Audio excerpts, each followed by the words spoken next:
love my channel and would like to show your support, please click on the link below this video and become the patron of the Ushanka Show. For as little as $1, you can help us grow and create the new, interesting videos about the life in Soviet Union.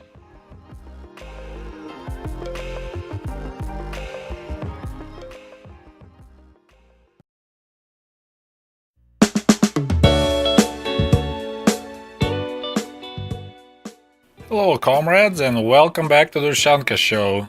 Today I would like to change gears a little bit and go back to story time and tell you another story about my life as a little kid. And there were some funny events happened to me when I was a little kid, and kind of interesting. I still remember quite clearly those things, although sometimes I don't recall what happened to me a couple months ago, but I still remember really well what happened to me when I was like probably 4 or 3 years old. So if you're watching my channel for a while, you should know by now that every summer my parents would take me to the village in the northern Ukraine where my grandparents lived, parents of my mother. So I was born in 1971, so since 1972 I was there every summer from early June to the late August, spending time with my grandma Maria and my grandfather Sergei. He had the same first name as me. And one of the things I remember, besides I really enjoyed being out in the country, you know, running around, I had a couple of friends. My grandpa was a fisherman. It wasn't really his hobby. He fished, you know, to get fish to eat, and he wasn't using fishing poles or anything like that. His tools were fishing nets and also this kind of funny looking devices that's called neret on Russian. So you set up those fish traps in the little lakes or little streams by the river, and then you come back, you know, half day later to check and get the fish. As other guys in that village and surrounding villages, my grandfather owned a small flat bottom wooden boat like on this picture, and it's always handmade. We had a guy in our village who was really good at making those boats, and of course every fall when fishing is done, these boats will be dragged out on the shore, flipped upside down, and then in the spring people will take them back to their homes, and then you have to apply molten tar on the cracks of the boat so it doesn't leak, and then you take it back to the river. So you understand, if the bottom is flat and you turn the boat against the wind, the small waves will be making, you know, flapping noise like this to the bottom of the boat. So one time I was in the boat with my grandpa, and of course you use the paddle. No one had a motorboat. Everyone you were using a single paddle. I heard this noise of the waves crashing, small waves crashing at the bottom of the boat, and I asked grandfather about that noise, and he told me that it was actually a fish hitting the bottom with their tails. So I got very excited, and that was my thing. Every time I go with him, I'll stick my little hand under the boat and I try to snatch that fish that keep on slapping its tail against the bottom, and of course I never caught anything, and my grandpa was quietly chuckling behind me. And only quite a few years later it dawned on me that my grandpa was joking and there's no fish under the boat, it's just the silly waves hitting the boat. Also my grandfather, he, as I said, he was fishing a lot, but he didn't know how to swim.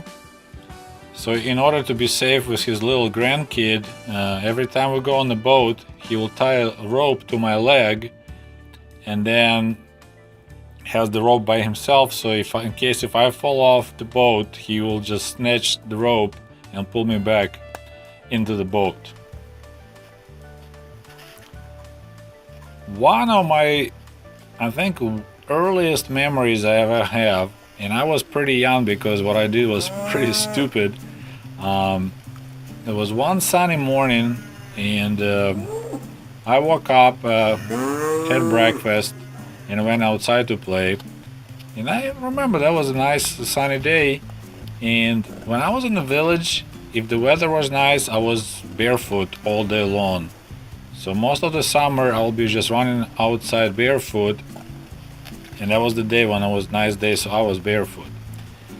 And most people in the villages had one cow, and the way it was arranged that every day two families will supply a person to watch the cows. So the whole herd, like 50 cows or so, and people will take turns to watch this herd. So once every month maybe, or every 2 months, it'll be your turn to watch the cows.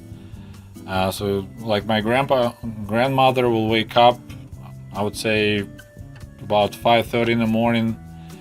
She will milk the cow, then takes the cow outside. There'll be like a field where all the cows are being gathered, and there'll be these two people that will be watching the cows for the rest of the day. And I don't know how you guys familiar with cows, but of course cows also they poop, right? Well, they poop two ways.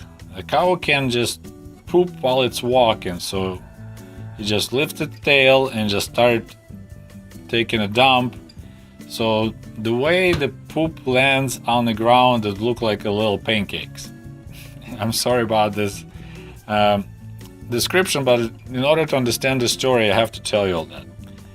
So this happens when the cow walks while pooping. Another story, if the cow will be standing in one spot, then there'll be a big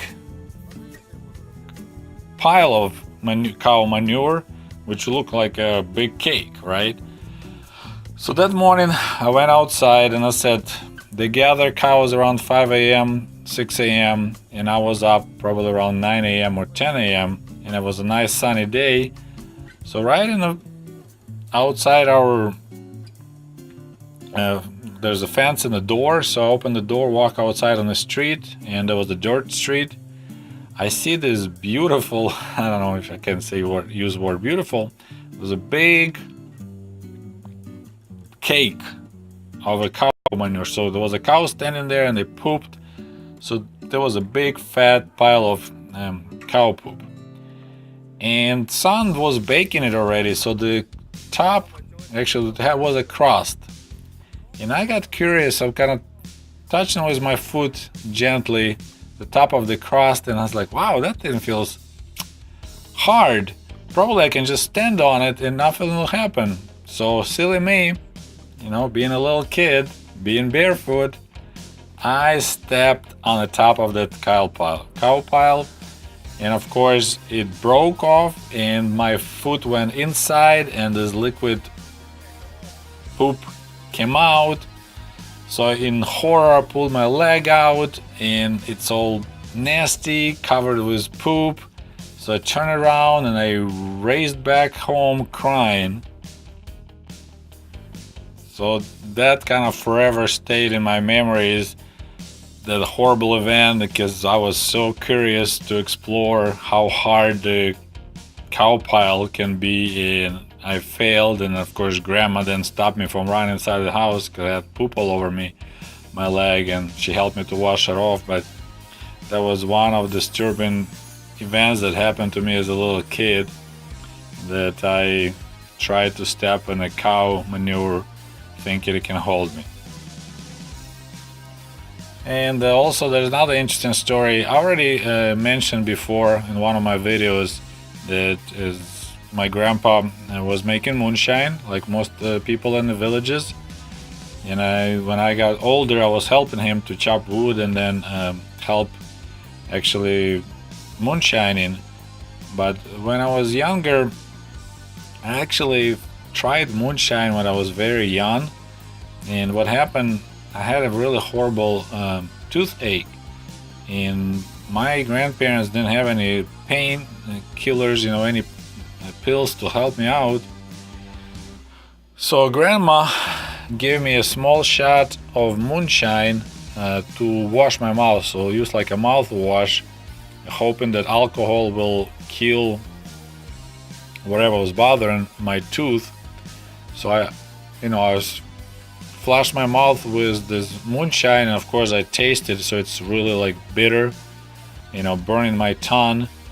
And then I asked grandma like, what do I do with it? And she's just like, go ahead, swallow and go to bed. So it helped me, but so I knew that alcohol is really bitter taste. So it kind of this young kid logic, like anything which bitter and sharp in flavor, it makes people drunk. Because by that time, I saw people drunk, and I heard they drank too much vodka.